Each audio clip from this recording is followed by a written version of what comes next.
Hey, so you have made an amazing piece of furniture by either applying a decorative paint finish or a really cool vibey stain to the surface of your piece of furniture. Now, it's really important that you put a top coat over the paint or stain in order to provide a finish that will give it longevity and will also protect all the time and energy that you put into your piece. Now, there are lots of different top coats that you could consider. There are oils and waxes, which although they produce a beautiful finish, they absolutely have no longevity or durability. And if you have a house with kids or dogs or high traffic, you don't want to go this route because you'll constantly be reapplying the top coat to the surface of your piece. There are also lacquers and shellacs, and while these offer a level of durability, for home application, nothing beats a good old-fashioned varnish. Now, there's one rule that's really important that you remember when it comes to applying varnish to the surface of your painted or stained piece of furniture.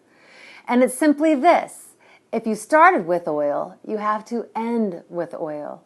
That being said, most stains on the market are oil-based. So instead of using a water-based polyurethane product like polyacrylic, you would have to use an oil-based varnish like polyurethane. Now, both of these, both polyacrylic, which is water-based, and polyurethane, which is oil-based, come in numerous finishes, from matte to satin to semi-gloss to gloss. And really, it's a matter of preference what you want to use. I absolutely love this little Keystone table from Whitewood, and I gave it this really cool, vibey, two-tone stain finish. Now, I want to give it a protective top coat, and because I used an oil-based stain, I have to use a polyurethane varnish. Now, they do make a spray polyurethane, but I highly recommend staying away from it. All the drips and the runs that you get with a spray varnish are really not worth the time and will cost you more time in the end. Applying varnish is a pretty simple thing to do. You want to first decide on the sheen or the amount of shine that you want your piece to have. For this little table, I'm going to use a satin. And then all you have to do, brush it on the surface, just like you're painting it. After you have your first layer of polyurethane applied and you allow it to dry completely, you're going to want to give it a light sanding with the 220 or 320 grit sandpaper. This will ensure a beautiful finish for your piece of furniture.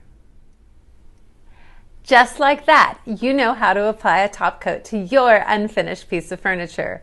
Not too tough at all, was it?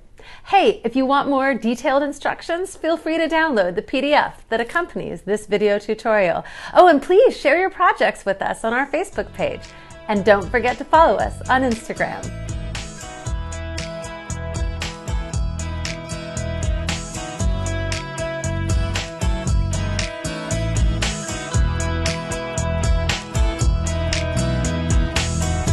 Make sure to follow Whitewood on Facebook and Instagram. And to see a complete collection of solid, hardwood, unfinished furniture, visit whitewoodfurniture.com.